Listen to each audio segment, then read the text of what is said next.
Yeah. I know that, you and I have talked before a little bit about, getting accepted when you have too much rock and roll in you. Yeah. Tell me a little bit about how Phil Gates has dealt with that. Well, that's interesting. My take on the blues industry is it's great, it's growing, and it has some limitations in it. And I've done some interviews on radio stations that are so wanting to hear new stuff, and I've done some interviews where they don't want to hear anything new.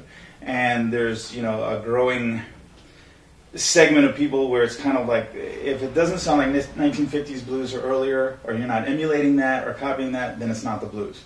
And that's kind of, I get the aspect of you want to preserve the blues, but at the same time, it's like it's not a Ford or Chevy conversation. Both cars, there's room for both. There's room for old school blues and new school blues. And it's like, if Robert Johnson and the people that were listening to the old Delta players that were only guitar or dobro and voice, what if they had said, well, if you're going to add drums and a bass, well, that's rock and roll. Right. So now Muddy Waters is rock and roll because he has a band. Or what are the people that that loved Muddy Waters in the Chicago? What if they had said, well, if you're using electric stuff, that's not the blues. Right.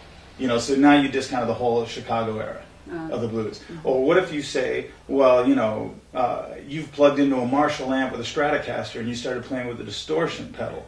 Well, that's not the blues, that's rock and roll. Well, now you've taken out Buddy Guy. Right. And you've taken out, all these great players.